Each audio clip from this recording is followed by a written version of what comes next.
I wanted to be confident in what I carry, what my wife carries. So I ordered straight from SIG, a new slide. This one right here has gotten all beat up. This thing deserved a new slide. I did watch a YouTube video on how to do this, and I am an expert now. We're going to be removing the slide. We're gonna remove the grip. I've never done it. This is the first time I have ever switched these out. Did you guys watch the torture test of this SIG 320?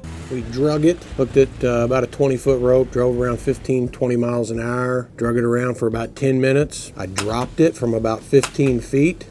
I threw it 2 times, one on the grass and one on the concrete, about 35 feet. I ran it over with my car.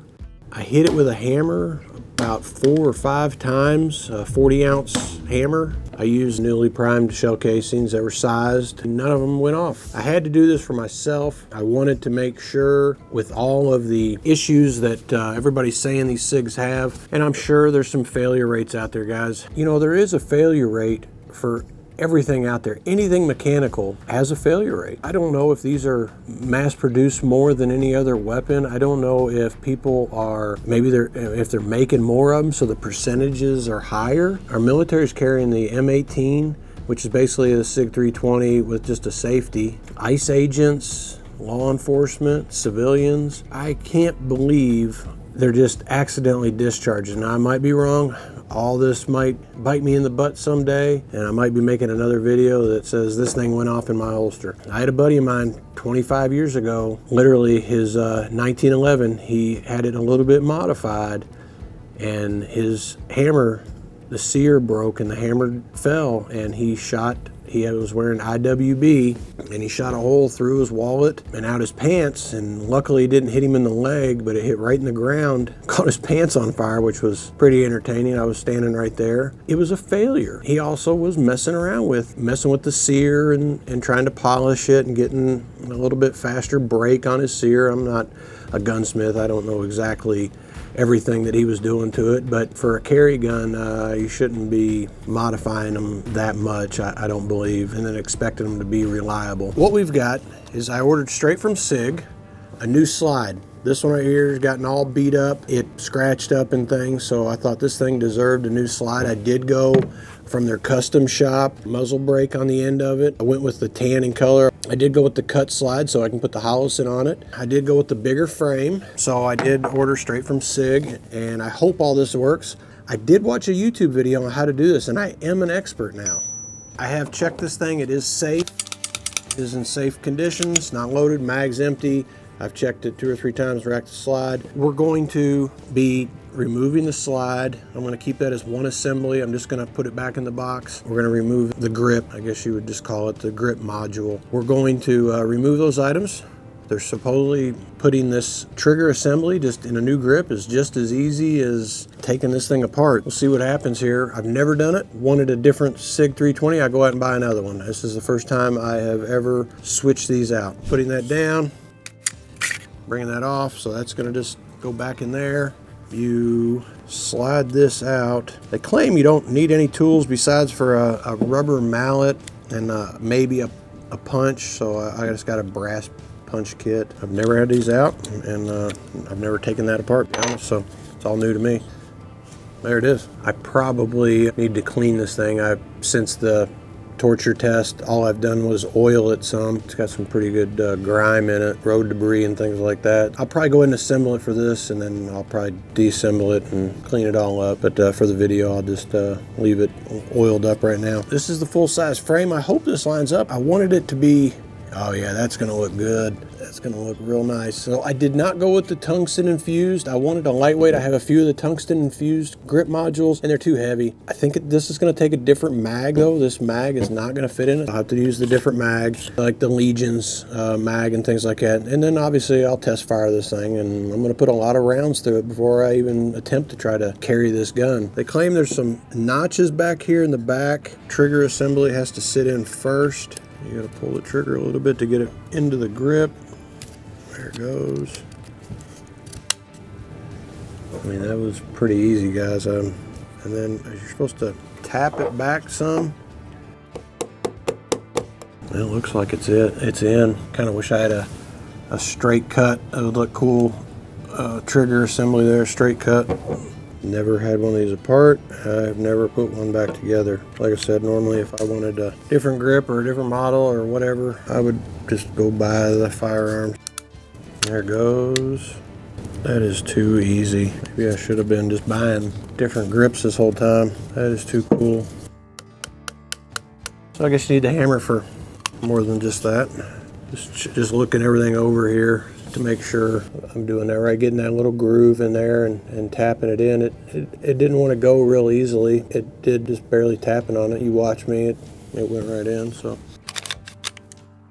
There we go. I don't think you were supposed to hit that in with a hammer, but that's what I did.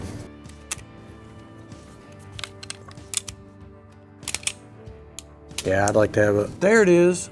That's what I did. I'm gonna put 500 to 1,000 rounds down range with this thing. We'll get some rounds down range in this thing. I like it. I'm impressed to find a nice holster for it. IWB, by the way. It's got nice sights on it. They did a good job. It's worth a shot.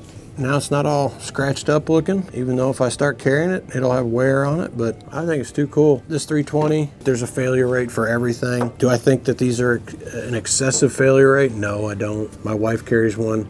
I carried a similar model to this for about a year. I go back and forth. I like an SAO, single action only gun. I'm back to carrying the 226, single action only. Of course, I always go back to my 1911. It's becoming a little bit fall, a little bit winter. I always like to have more rounds like everybody does, but remember, you're responsible for those rounds. You may have 30 rounds in your clip, 30 rounds in your mag. You're responsible for every round down range in a shootout.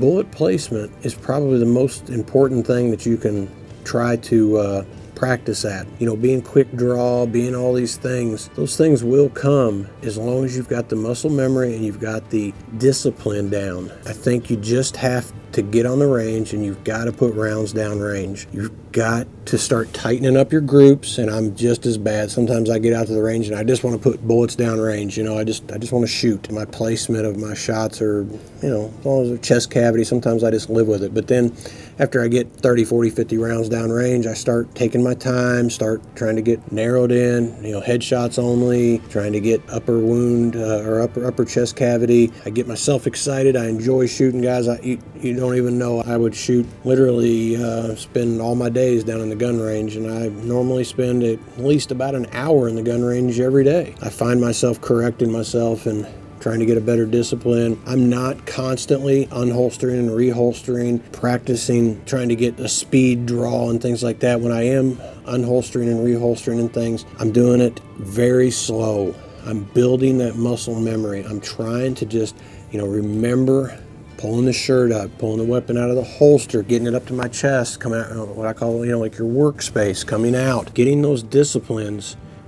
Because I'll be honest here, it wasn't too long ago in a situation that someone else presented a firearm that I had to present mine. It was a very stressful environment. We did get the situation under control, and it's been a while since I've had to do that. It was surreal there for a minute. I thought for sure we were going to be in a gunfight. Having that discipline, having that practice, I was confident in myself. I reholstered without ever taking my eyes off of him. It was a situation that, not being a police officer anymore, you just never know how the police, if they get involved, how they're going to react to you, even though you might have been the good guy, which I was in that situation, how I was going to be, witnesses around me, how when they interpreted it. It was something that I didn't like that much, not being a police officer. I've had to pull my firearm a few times in my life. Most of the time was when I was a police officer, knew where I stood with my department.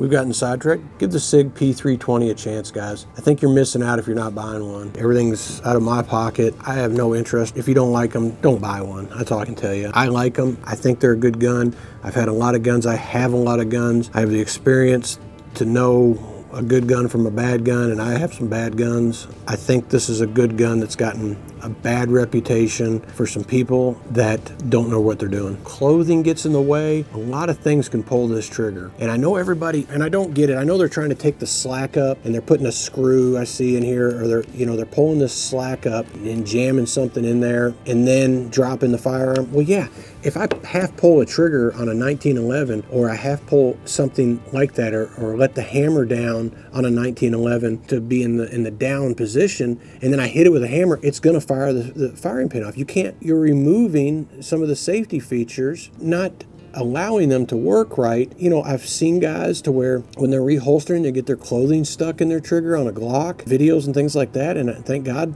the one time that I saw a guy do it in front of me, it was empty. He put it away empty. So when it grabbed it, the clothing set the trigger off, you know, and you know, it's an old shit face. I think that they were not giving it a chance. I'm gaining nothing by it. They've not sent me one penny. I've spent more than a couple pennies on these SIGs, and I like them. Give it a chance. This is a cool little deal here. Get onto the SIG.com and become a member, or whatever their thing is, and you get, it's like $80 a year. I got this slide for like $170 difference from retail when I became a SIG member, and then I saved like $20 on this grip module, which was only like $80 to begin with or something. So I feel like I got my money's worth. We're gonna put some rounds down range. All right, so you guys have seen we switched the upper and the frame for this SIG 320. I've already got about 170, 180 rounds through this firearm right now. We're gonna hit today, we're gonna hit near about 400 rounds when it's all said and done. Some of it I've done off camera. I'm not doing it all on camera. We're just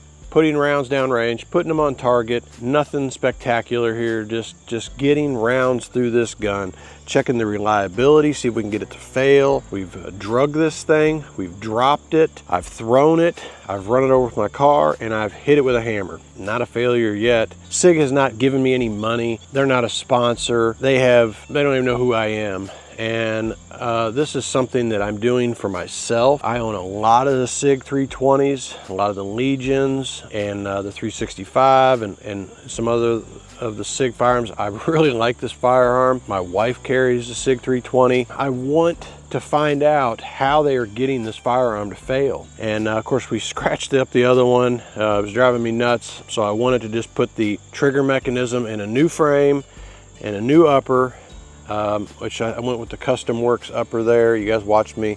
It's got the muzzle brake on the end there.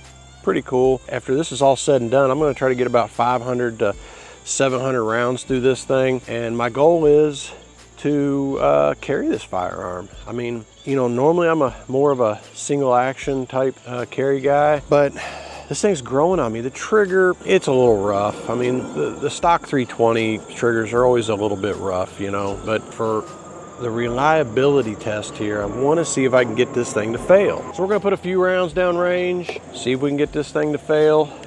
Each mag's got 15 rounds in them. I know they hold like 17, a couple of these hold 21 rounds. We're just putting 15 in them. Gonna run this thing, and we're just putting rounds down range. I wanna wear this gun out. I wanna get it to fail so I know how they fail. So far, I've had no luck, and it's not for the lack of trying. So let's put a few rounds down range.